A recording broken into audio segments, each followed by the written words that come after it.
রে বন্ধু তুই 300 টাকা ময়না কামরস আর তুই 20 কোটি টাকার গপ পরস।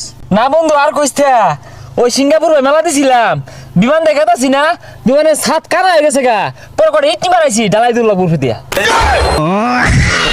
এই বিমানের সাথে ইদ্দা ডালাই হরে ফাইজলাই মরস আমার টাকা দে। বন্ধু চিন্তা করিস তা এই সামনের সপ্তাহে তো আমার আমেরিকা ফ্লাইট ওই বিমানে তলাও ভাঙতো না ছাদও ভাঙতো না ওটা হাসা হাসা নিয়ে নামাই দিব পরে দিয়ালাম টিয়াটা। শুনছি টাউডে ইটার ভাড়াতে কাজ করে দে তো আশেপাশে আছে। হ্যাঁ হ্যাঁ তোর তো খুঁজতাছি। এ বেসা এ বেসা আর তোর টিয়া লাগবে বেড়া তো টিয়া লাগবো তুই না আসিস কেন লাগিয়া দেইল আমার তোরা হরিস তা ও টিয়া আসিতেছে 2 কোটি টাকা হাওলাত নিয়ে রাইছে। এই তুই আর কোটি টাকার গপ পরিস না টিপ মার থাক। ভাই রে কায়ার ভাই না 300 টাকা মানে কামড়ি বউ বুড়াল নিয়ে চলবার ভাই না মাফ করে দে।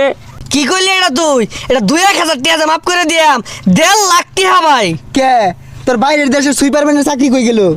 বন্ধু সুইপারম্যান মানে কি জানোস মেতর ও হানা মানুষ টয়লেট আর আগে না বন্ধে বাতালি আগদাছে আগলে তা তো টয়লেট সাফ করে 2 পয়সা পাইতাম। এত টাকা দিয়ে কি করছস? ওই যে অনলাইনে বিমান উড়াইছি বন্ধু অন যদি 20,000 টাকা দেস নির্ঘাত জিততাম। টাকা দিয়াম দে ইদ্দা বাড়ি মার